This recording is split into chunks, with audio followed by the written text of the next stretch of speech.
So very good evening to everyone here. I'm Dr. Neeraj Mankad, Assistant Dean Programs for Flame University. And it's my privilege and pleasure to host the 14th webinar in the ConneXions series today, the Psychology of Sports with Shri Anil Kumble. Well, Anilji needs no really introduction. And one of the legends of cricket. He's been awarded the 4th highest civilian honor, the Padma Shri. Anilji, while reminiscing an illustrious career that you've gone through, one finds it difficult to decide on what achievements to really highlight. So whether it's your appointment as the chairman of the ICC or being the 4th Indian to be inducted into the ICC Hall of Fame, or the numerous other milestones that one knows having followed you for all these years, or the selection as the cricketer of the year in 1983 Indian cricket, or one of the Wisden cricketers 3 years later. So it's a difficult call on to highlight. So, I'm not going to go that path, but I would like to look at some of the other side of your persona that you carry both off and on the field, essentially. I think you're a befitting example of what the game of cricket used to be known, and I use that word carefully, a gentleman's game. I'm glad that you remained a gentleman throughout your playing career and continue to do so as per the interactions that we've been having in the last few days. But for the attendees who have joined us, behind this cool and quiet demeanor is actually a superb competitor.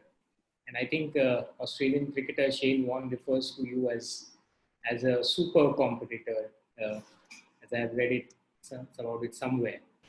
And that's where one remembers the perfect 10 wickets that you took 20 years ago, or you being the 3rd highest wicket taker of all time in Test cricket. So I like to focus to all the attendees, and that's a large number, sir, if I may highlight here, on your abilities as a leader, which having read through the Pataudi Memorial lecture that you delivered a few years ago, about your own philosophy about leadership, where you said being responsible is what you would want to look at. Coupled with that, and I still remember the motivating message you gave to the young passing out batch of Flame a few years ago. And I think I would like to, on behalf of the entire Flame family, I would like to extend a very warm welcome to you and a big thank you for graciously accepting our invitation. And if we were in the Flame auditorium, we would have had to spend another minute till the applause dies down. But I'm sure attendees, all of you, would be doing that for comforts of your home. Thank you. To all of you who are present today, in today's webinar, we're going to seek Anilji's perspectives on a variety of fields, from leadership to personal resilience. And as the webinar has been titled The Psychology of Sports, we'll try and focus ourselves on that rather than some of the other things that many of you are so wanting to ask him here. And that's where I would like you guys to keep this in mind when asking your questions. It's an opportunity for us to focus on learning from one of the best minds in the sporting world. So please keep your questions coming in the Q&A box, and with your permission, I will begin the interaction. Yeah, thank you, Dr. Neeraj. It's wonderful to be here again on a Flame University platform. I was privileged to come there and have a look at the university campus firsthand a few years ago. So it's wonderful to interact. Thank you for the wonderful introduction. Yes, there have been many instances where, looking back at those years, I certainly feel nice about. I think the first time that I wore the India cap was probably the highlight. That's how it all started. And then, being captain of the country is a very privileged place to be for a cricketer, for any aspiring player. To lead the team, to lead your country is something very special. So I had the opportunity to do that. More importantly, to retire as former captain, I think is very special. So that was very, very special as well. And of course, the other awards and accolades are very, very dear to me. And it's not just my own; it's a team sport, so it just can't happen by one individual without the support and of all the other team players. Everything has to fall in place, and even the 10 wicket, it cannot just happen by one person. You need everything else to happen around that. Players taking catches, the other bowler backing you up and tightening the noose, so to speak, on the batsman. And then of course the family, the support of the family is extremely critical as well for any professional, be it in cricket or any other field. You need the support and advice and space from the family as well. If you're a professional. Great. I think so. To begin with, really, I'd like to, a legend, Muhammad Ali once said that will must be stronger than the skill. And I think success at the highest level in any sport lies more in the mind. Yes. What would your views be on this? Yeah, I think so. I think, for someone like me, it was very essential that I had a strong mind because I felt that I lacked in skill when I compared myself with other players around when I came onto the scene. They were far skillful players. And I was not the typical orthodox spinner that one would see. So I was very different.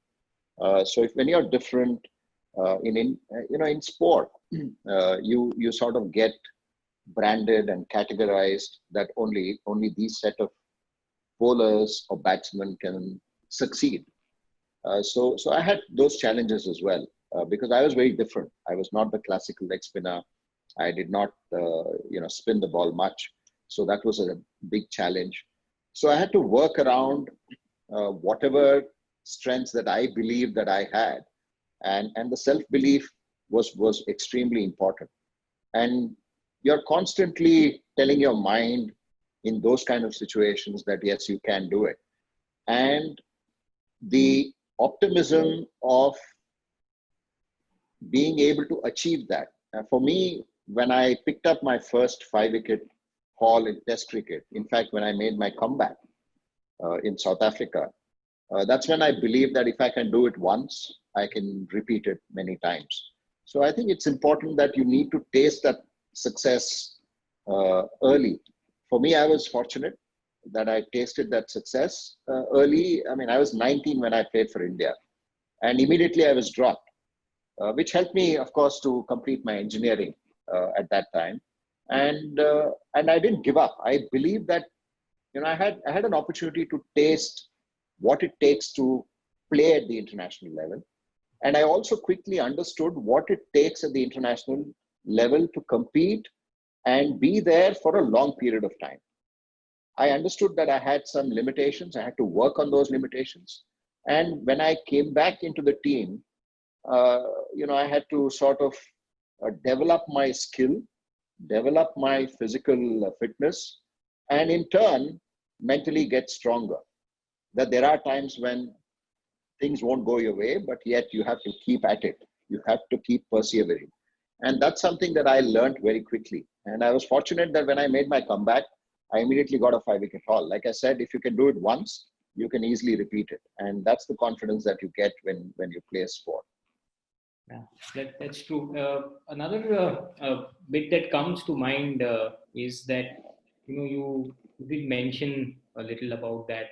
for a sports person, essentially, attentional focus is an ability that's extremely critical. An ability to tune out all the distractions and focus purely on the tasks that's given to you. And I'm sure you would have faced this all throughout your career.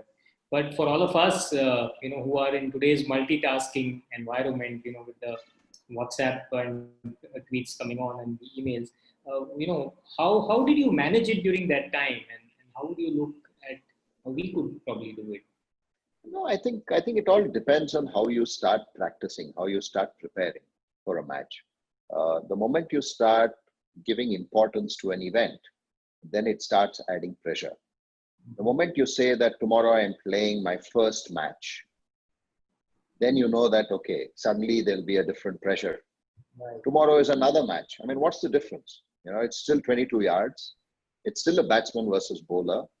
You have a ball in hand. Okay, the batsman may be better skilled because he's playing for the country. You would have played first-class cricket. When I played for Karnataka, yes, you play first-class cricket. You play against Ranji teams. What's the difference between that and test match? It's just what you think in your mind, not necessarily the skill, because you're the same bowler. You're no different from what you did for Karnataka to what you're doing for India the next day. So it's just about how you start thinking and how you adjust to failure, because you tend to fail a lot more than succeed in sport. Everyone talks about me being the highest wicket taker for India. Yes, 619 test wickets and all of that. It took me 44,000 balls, deliveries for me to get 619, which meant that, 90%, 95 or 97% of the time, I was trying to get a wicket. So that's how it is. You need to persevere. You need to have the ability to stay patient and prepare. So when I prepared as though I was playing a match. So when I bowled to my own batsmen in the nets, it was really competitive. I was looking to get them out. It was not that I was there to give them practice. It was my idea of saying, okay, and it was similar. So when I bowled at the nets, I would bowl very differently to a Rahul Dravid when I bowled in the nets to a Sachin Tendulkar. I would have to adjust the length. I had to bowl differently. So that's how I tried to tune my mind as to what I need to do at the match level. So once you get adjusted, and once you put that pressure of picking up a wicket in the nets, then it becomes second nature when you walk into a match situation.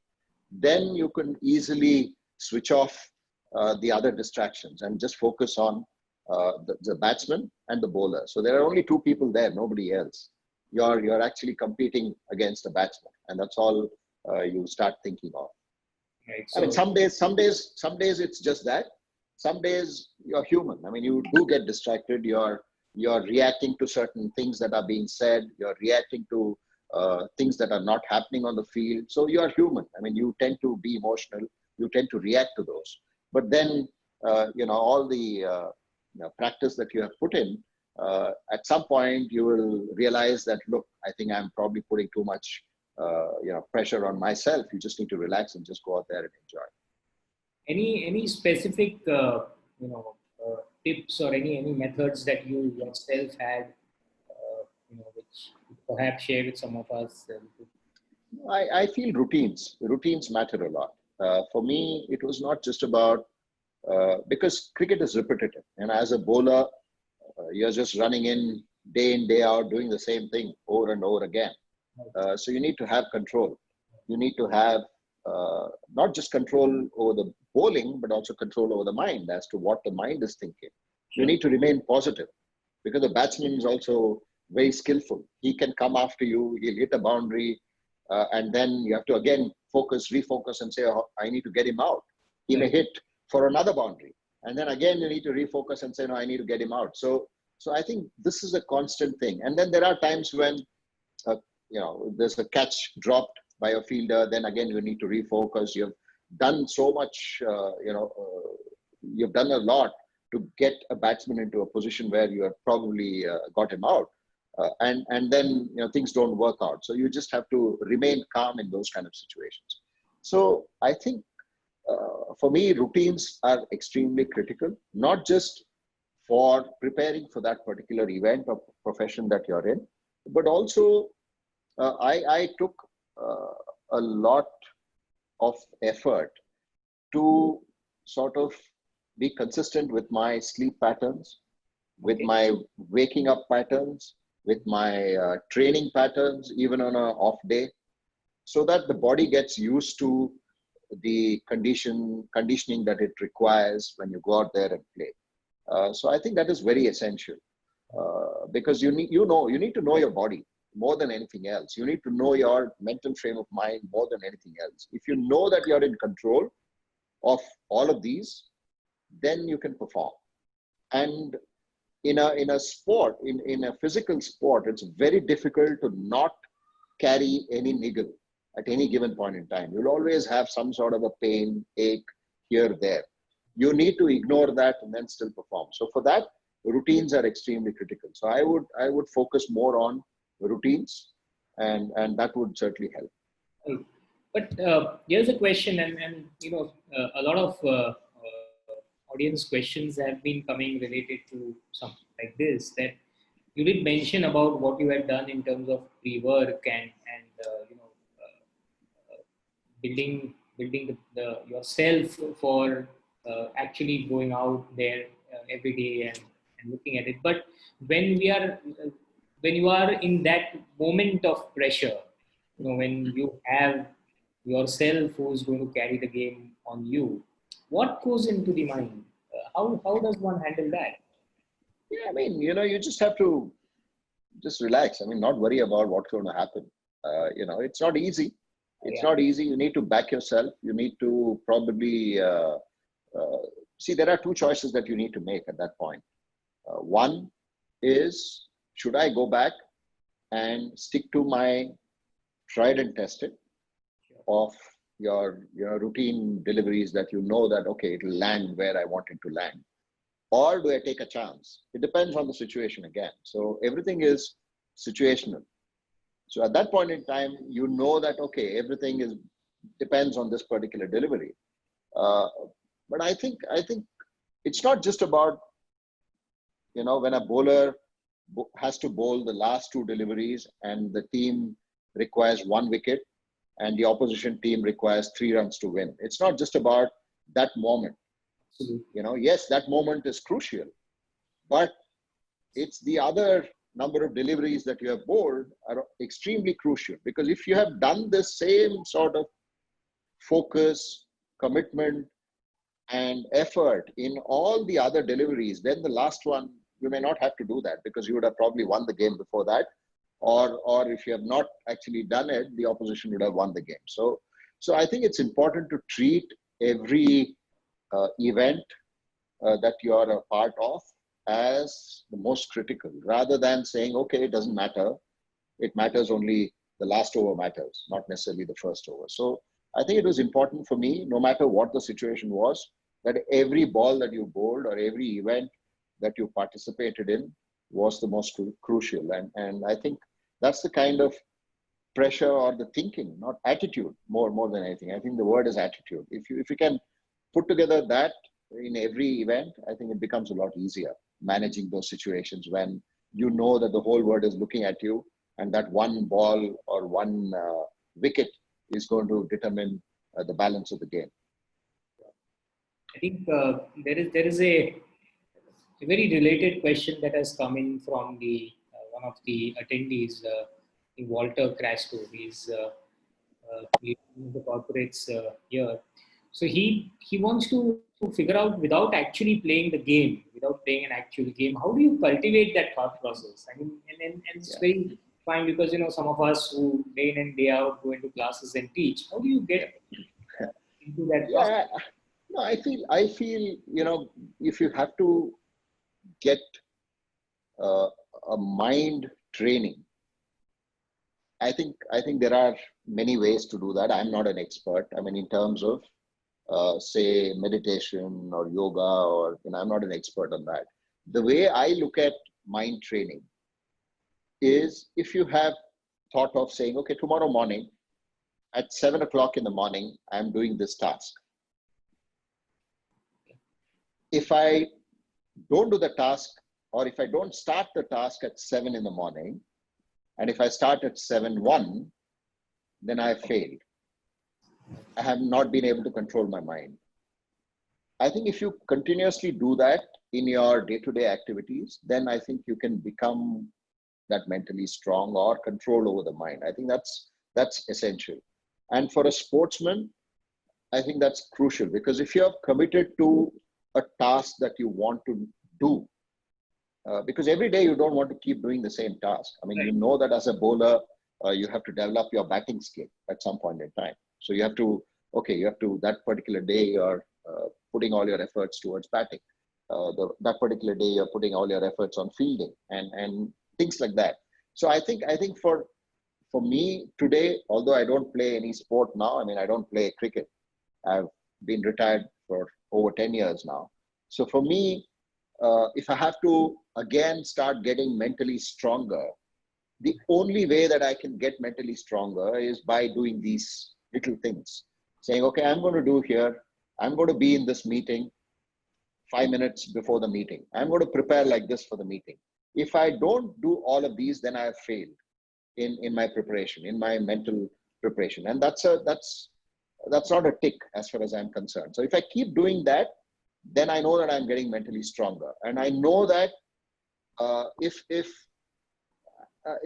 things are not the way it's going to be, or there are times when things don't go your way. Yeah. You're able to handle it because you have trained day in, day out to manage that time, to manage the task, and you have stayed committed to the task at all times. So invariably, you will find a solution to manage when things don't go your way. Right. I think if I may relate, and you're also an engineer, perhaps though it's a long time that we've done that, but something what the Japanese call as a Kaizen, continuous improvement, and the focus on the process, and you keep on continuing that process for time that you become. Yes. So you, as I would like to see this, you can actually get your mind to follow that. And just one additional point that, sometimes you need to also put in some tasks which are out of your comfort zone. It cannot be saying, okay, no, I'll, this is my comfort zone. I'll do this at 8 o'clock because I need to sleep till 7:30 or 7 or whatever.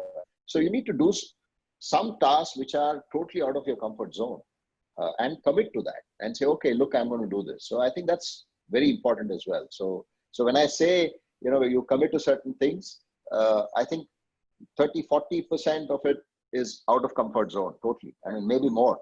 It depends on individuals. If you want to get stronger, if you feel that you're missing out, you're losing out on that thing that you had before, then maybe you should start looking at things which are out of your comfort zone and try and push for that.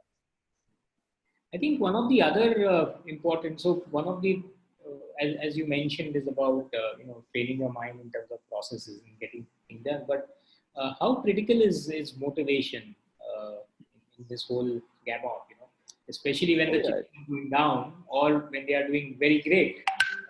No, it's massive. It's extremely critical because, there are times when rewards come very quickly, then you feel motivated to repeat it again. There are times when you don't see anything. For example, when you're injured. I was injured with my shoulder surgery I was out of the game for almost a year. It gets very negative. You start thinking, will I be able to bowl again? Will I be able to come back? Will I be able to perform? Somebody else has taken your place. So will I get a chance?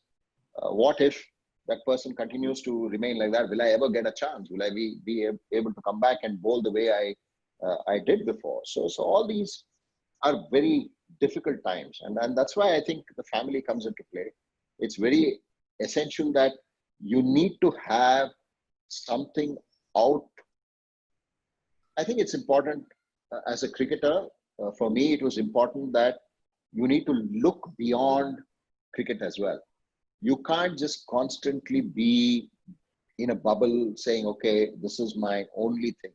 You need to have other interests. You need to be slightly seeing the game from a different perspective as well, because as a sportsman, it's very fickle. You perform one day, the next day you don't.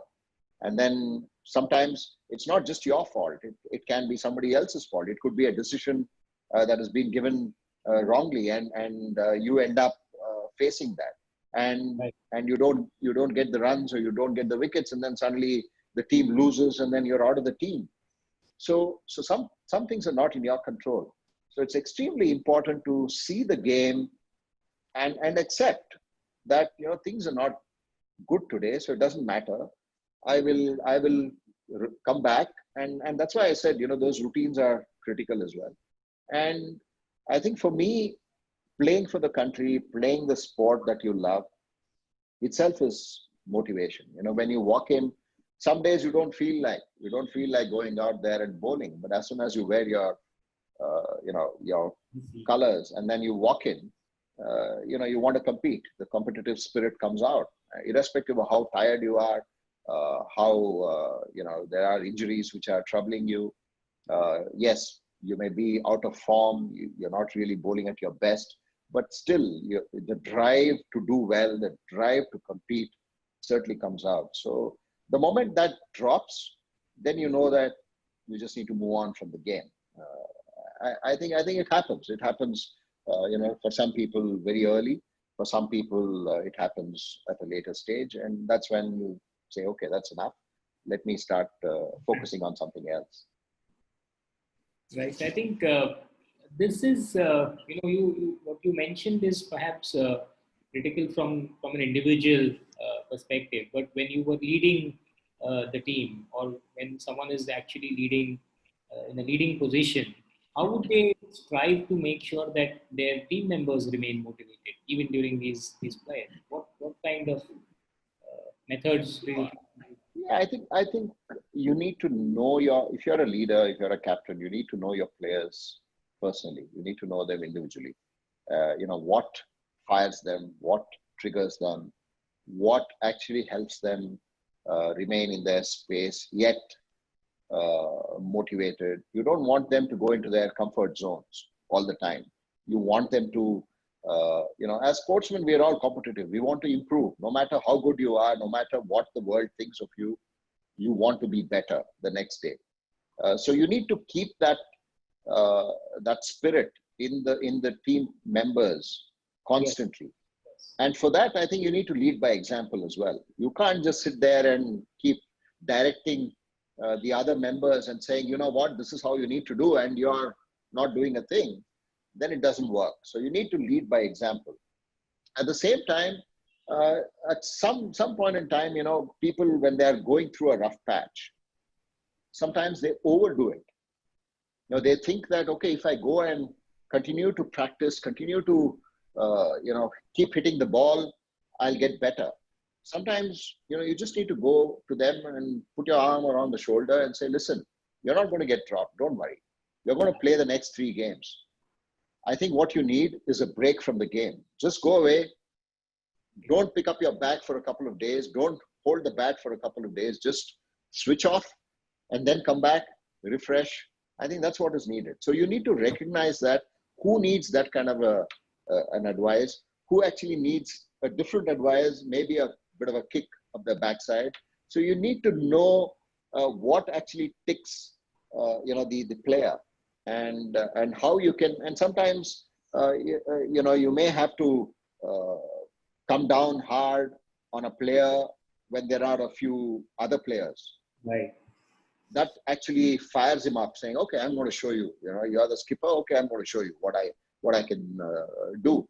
Sometimes you may just have to, praise him in spite of him, not doing well in front of others. So just to pep him up. So you need to know that person individually. I think that's the key. And if you can communicate and be honest about the communication, I think that helps. Right.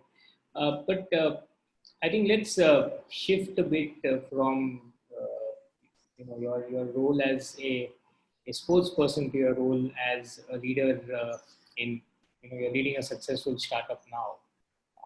What differences do you see in leading teams in both places that you okay. Well, I had better control with the ball in my hand.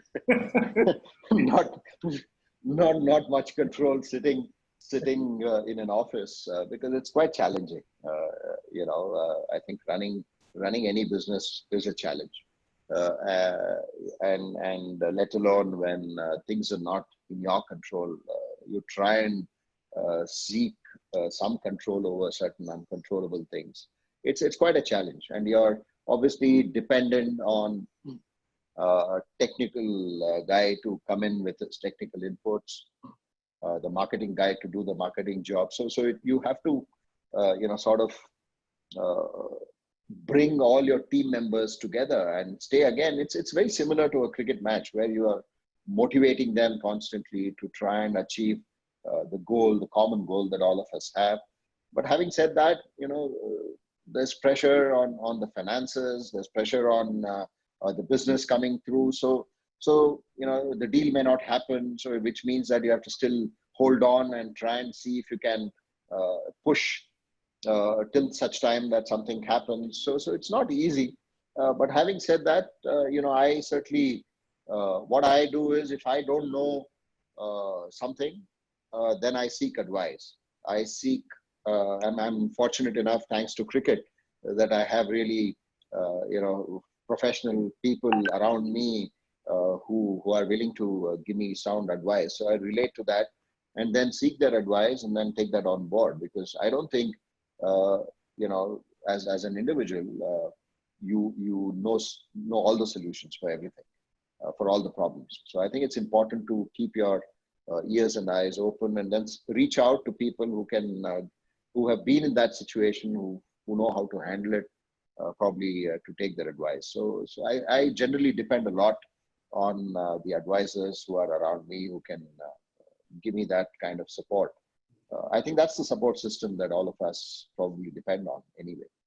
So I think it's important to build that support system around you, I guess, Yes. because just sharing with you, we've been having over the last few webinars that we've had very business owners and corporate leaders who want to, how do you keep your teams motivated during these crises, especially during this crisis when, you're not even physically with anywhere in the vicinity with them, and it's extremely becoming difficult. Yes, it is quite challenging. I mean, the only way is to, again, if you know them personally, Sure. then you reach out, call. I think human relationships are the most important aspect here. I mean, rather than professional and anything else, I think the moment you reach out and talk about normal things, I think that's when they feel okay and wanted here. I think you need to make sure that people around you feel that they are wanted. Sure. So let's go back to you as the sports person, and in sports psychology they call something like an imagery, which is the act of visualizing, the ability of visualizing yourself. It's been cited as one of the reasons why many have succeeded. What are your views, and how do you think one can achieve this? I think it's very important.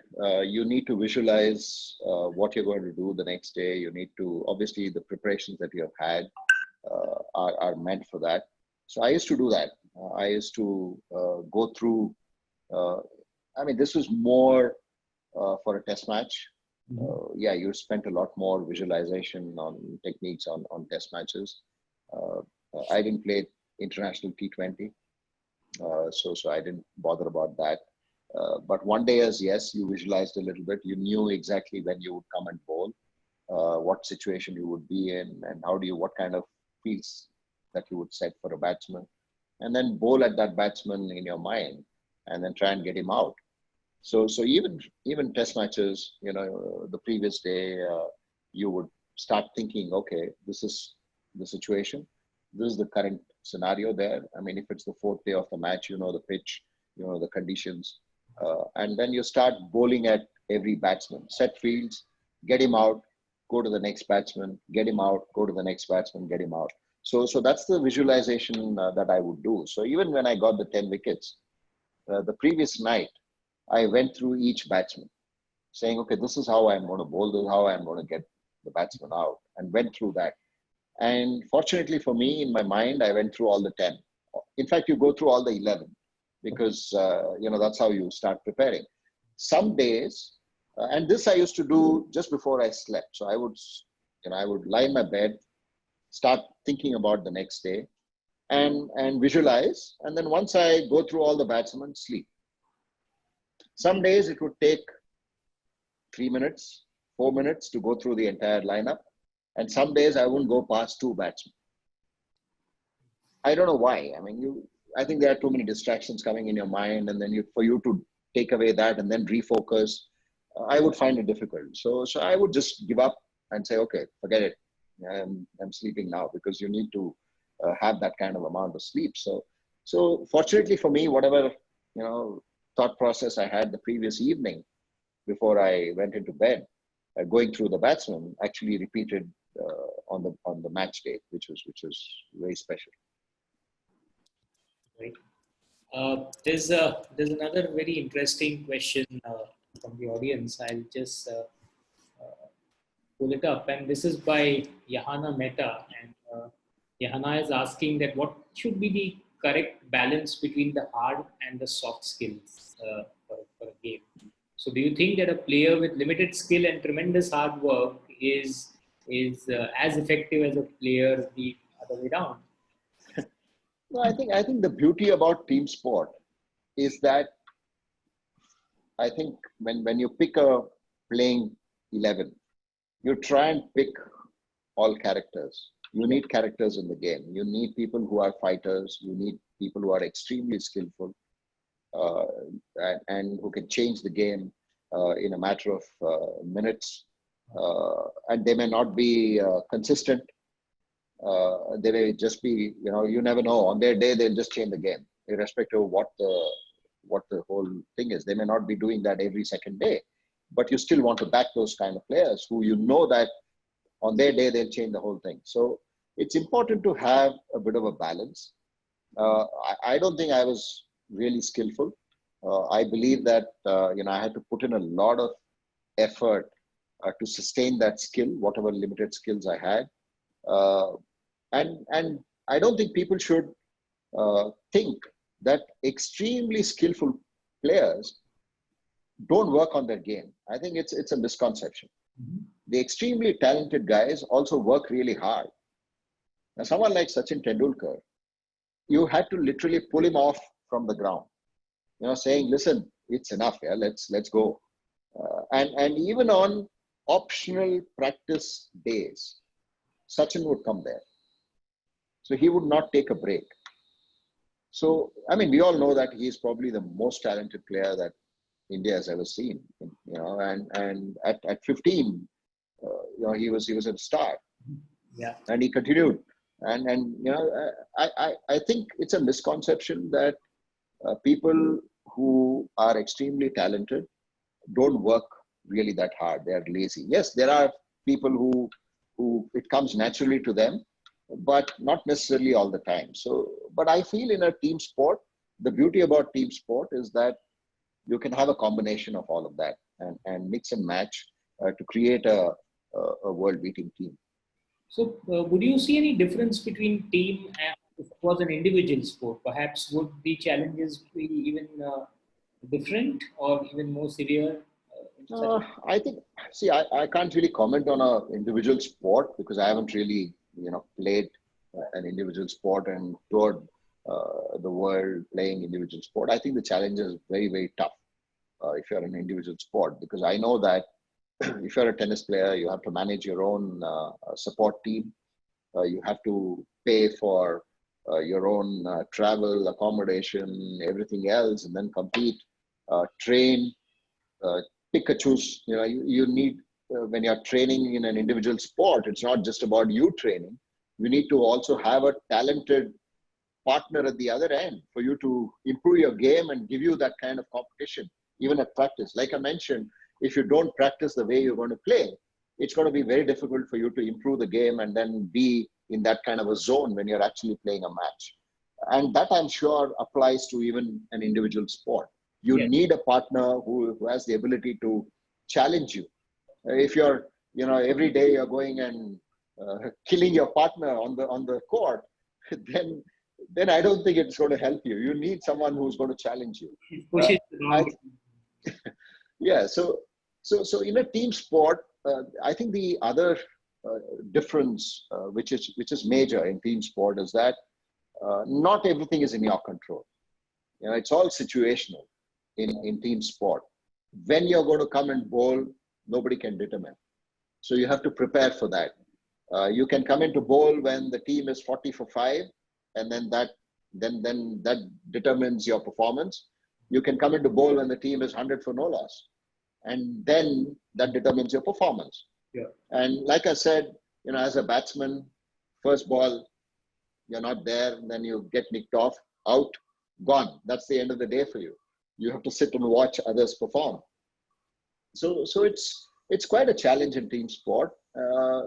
Probably, I feel that, and some days you're performing, you've got your 100, you've got your 5 wickets, but you don't win the match. And some days you've done absolutely zilch, and then you go on to win the match. So then that gives you even more happiness. Okay. It doesn't really matter if you've picked up a 5 wicket or 100, you've scored 100 and then you lose. You're better off actually the team winning and then saying, okay, I've contributed with 1 wicket or a 1 catch or a run out, or, I think that is more satisfying. So in team sport, it's not just about winning, but I think it's also about enjoying others' success, which gets into your system very early. I think we also have amongst the attendees an international athlete, Nidhi Mishra. She's not mentioned what sport she plays, but wanted to know that what are the ways that one deals with failure, and what kind of mental stress does it cause?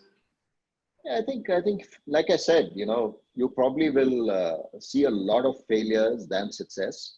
I think it's all about handling the failure and not necessarily looking too deep and analyzing why you have failed. Because more often than not, we sit down after a loss and dig deep, saying, why did I lose?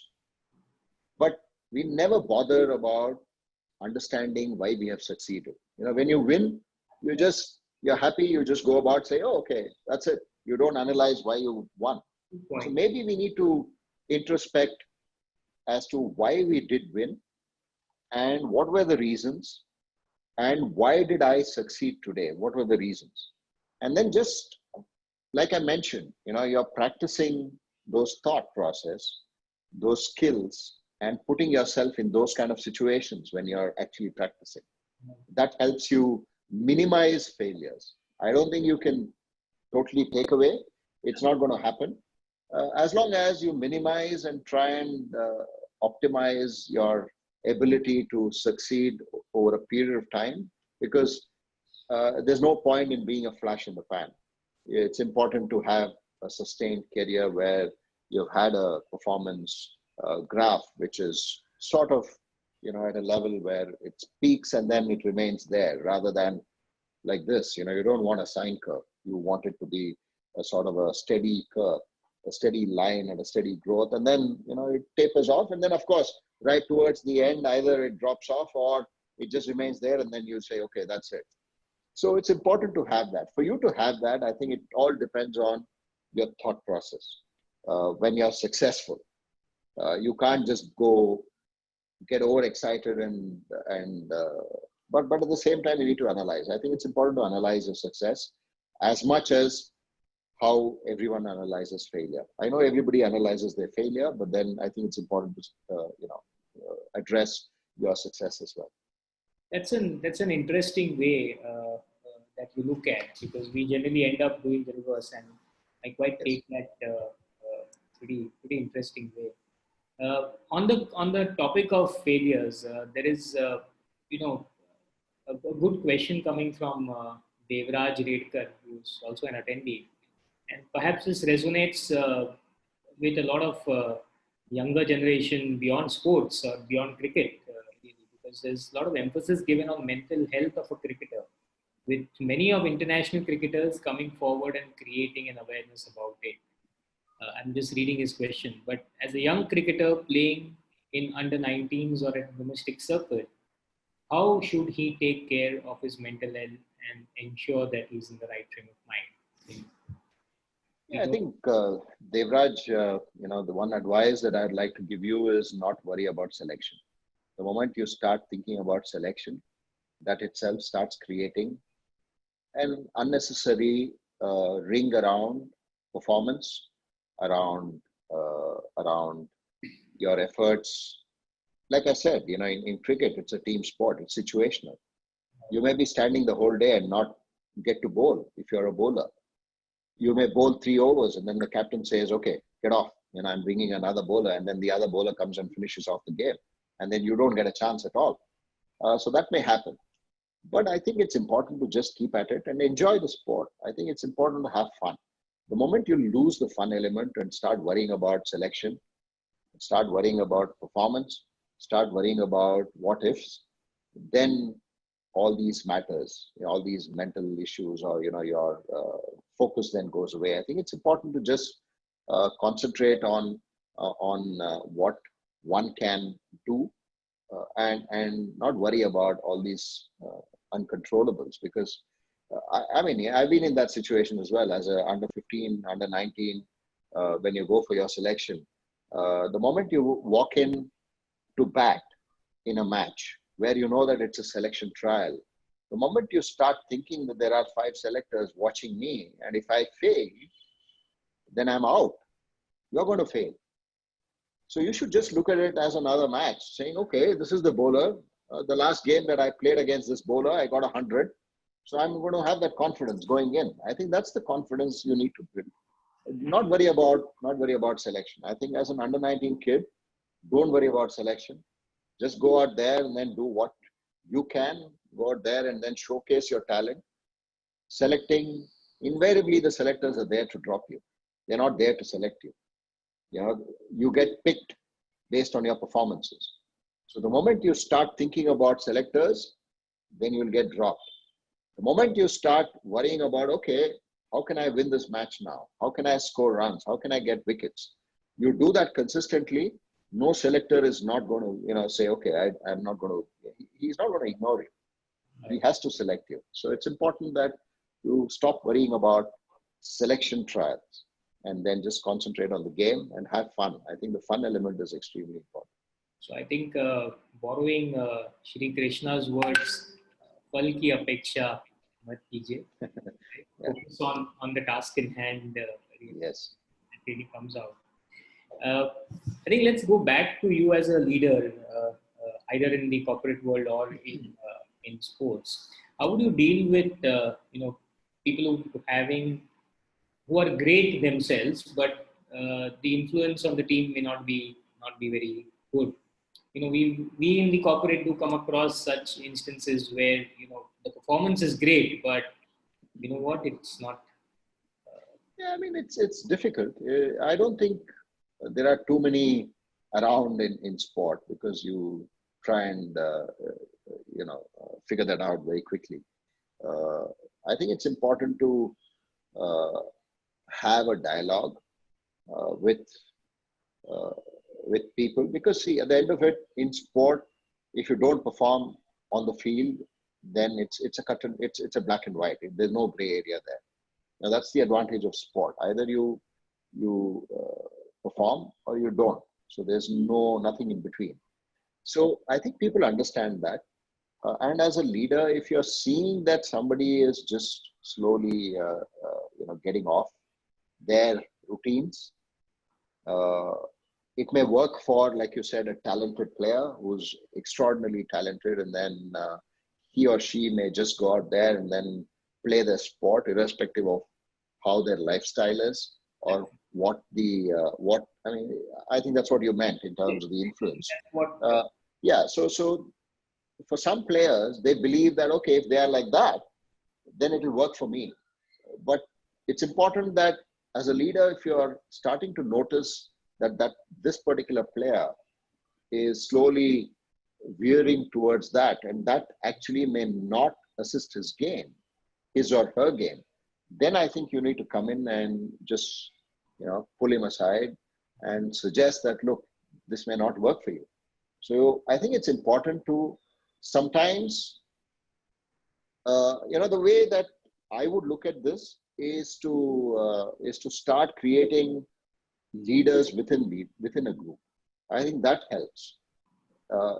When you have just one person dealing with 20 people, it gets very difficult.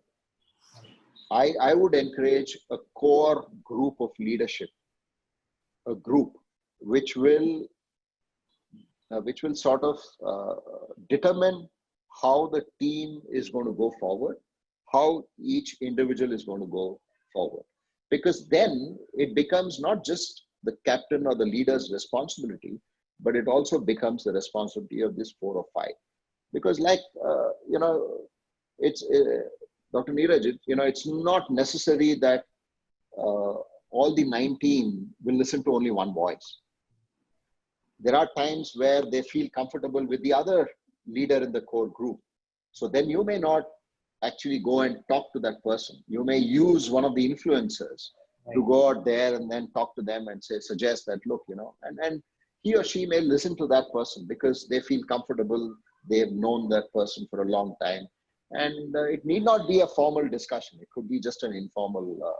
I think that's the key message that I would consider in this kind of a situation, where if you feel that the most talented is not actually influencing certain players, then you intervene and use influencers if you believe that your message is not actually going out there. So here's a very related question. I think quite a few, and if I may just pause and address the attendees here, we've got over 400 questions as I see on the chat. So my sincere apologies if I'm not able to address your questions. We are trying to create questions that combine a lot of what you guys are asking. But once again, accept my apologies if I'm not able to ask all the the limited time that we have with him. So coming back to this question, and is that who would you rather have on a team, a superstar, all on the team, but a low key but a very diligent team? Where would you? No, I think you need a combination. You need superstars because that's how you also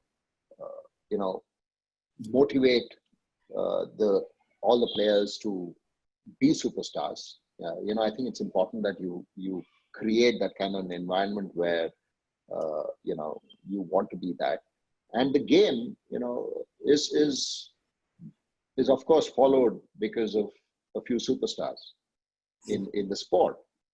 You want a combination. You don't want 11 superstars. It's not going to work. Definitely not going to work.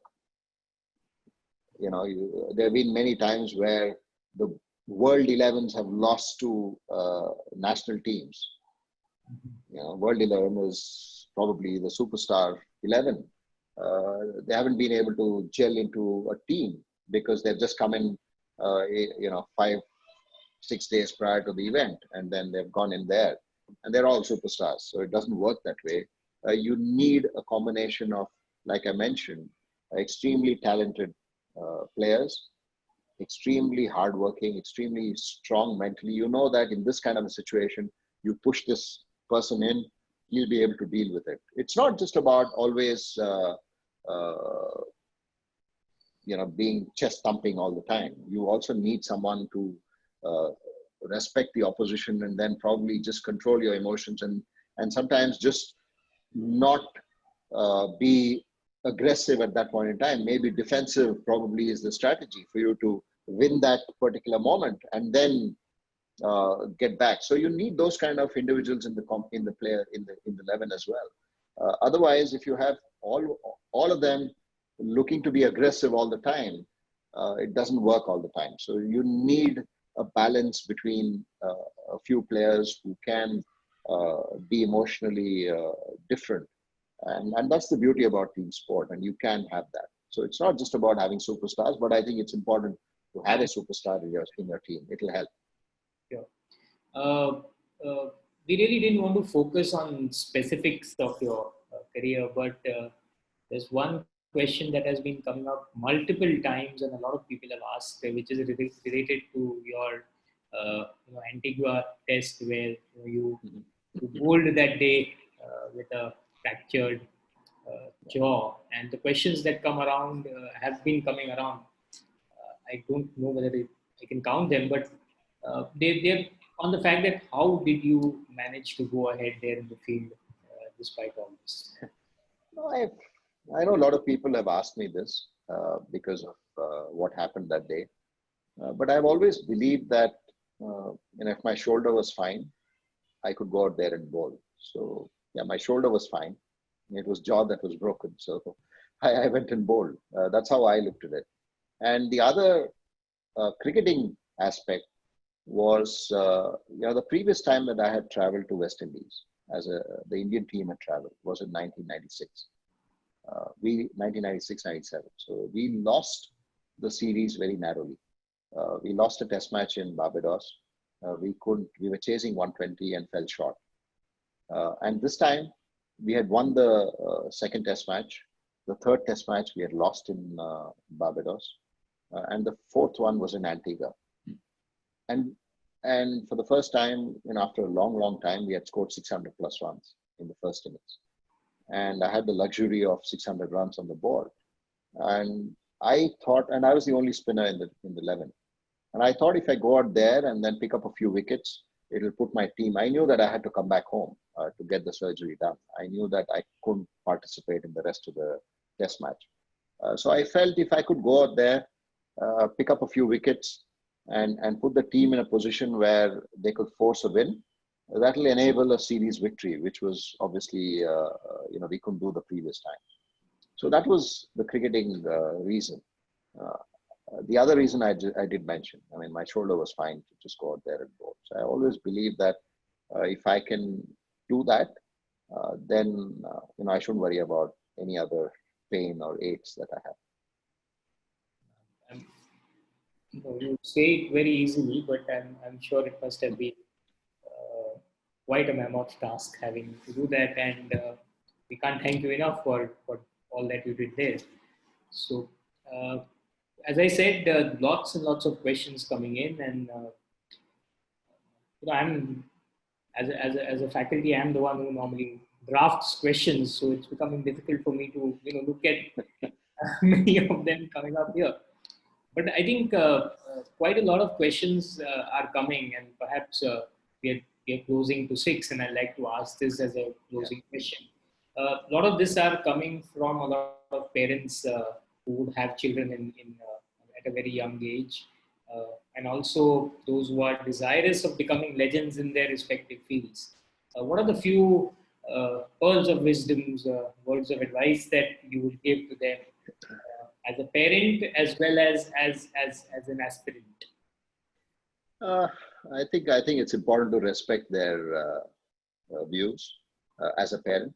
I have 3 children and never forced things on them. Yes, there are certain non-negotiables, which obviously I think every parent would try and inculcate in the house. There are certain house disciplines. I'm sure all of us, do that. But otherwise, I didn't force my son to become a cricketer. He's not interested, so yes, fine. So that's fine.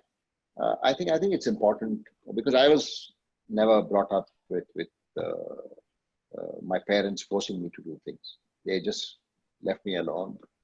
They trusted my judgments, and I lived with whatever decisions I took. I think that's important. I think we need to train our kids to live with their decisions, whatever they take. Yes, we need to guide them. We need to obviously try and help them in their endeavors. But other than that, I think we need to try and teach them how to live with the decisions that they take. But having said that, for a parent who's aspiring that child to become a cricketer, the one advice that I would like to give them is don't neglect studies, because it's very easy to just focus on sport and forget about studying, because studying is again repetitive, right? I mean, we wake up early in the morning. Now it's different. School going is very different nowadays. Hopefully all that will change to going back to the way it used to be, where one thing that school taught us was Monday to Friday, sometimes Saturday, that you have to go to school at this point in time. You have to be there whether you like it or not, and that discipline, I think, certainly helps. And the advantage of education for me was to manage success and failure in sport, because in sport you see a success very rarely. You see failures more often. And in life also, you see failures. And I don't think we should just keep harping on that. You just need to bounce back. You need to have the ability to have that confidence and the self-belief that you can bounce back. And you need to create an environment for that individual to bounce back. I think that's very essential.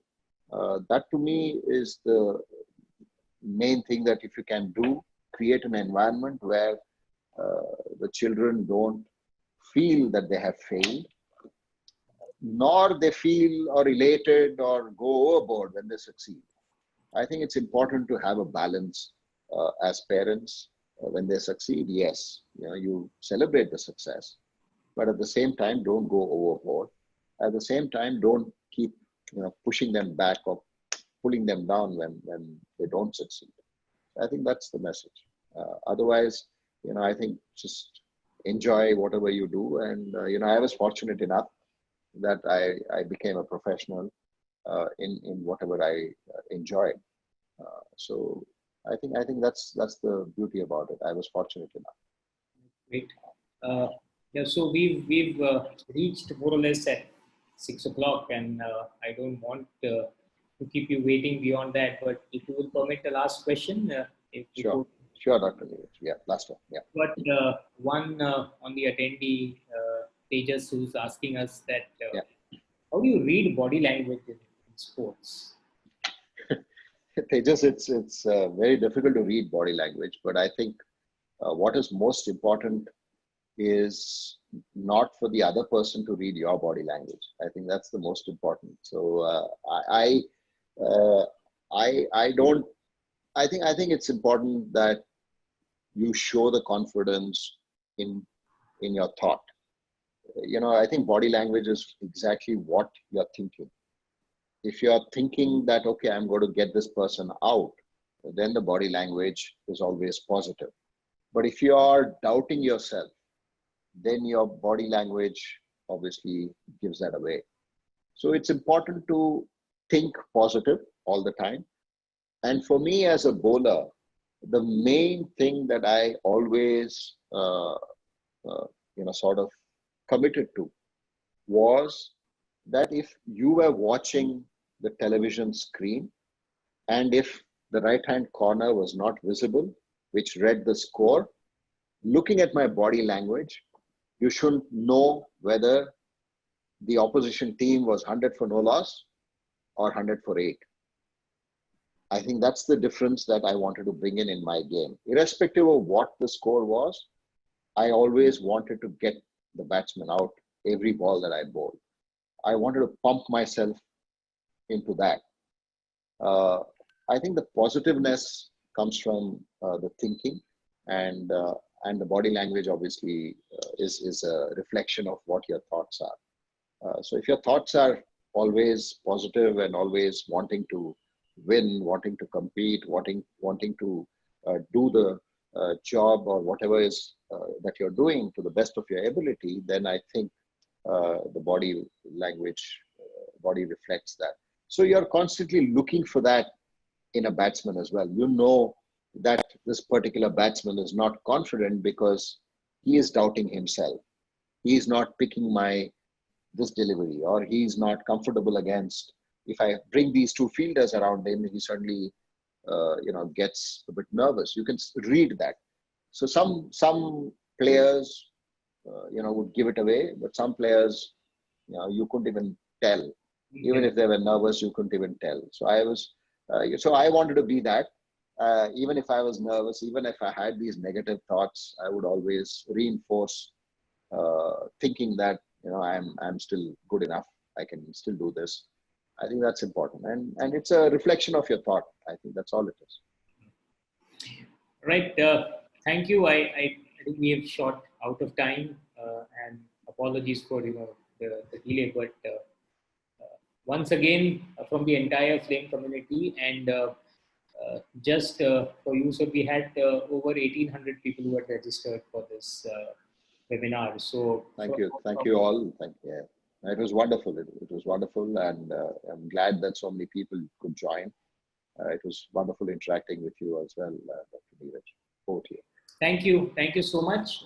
Have a good evening and a very enjoyable weekend as we all stay home, stay safe, and keep ourselves, as Anilji said, focused on the task that we have rather than looking at the noise around. Thank you so much, and once again, thank you for all of you. Thank you. Good evening, everyone. Thank you.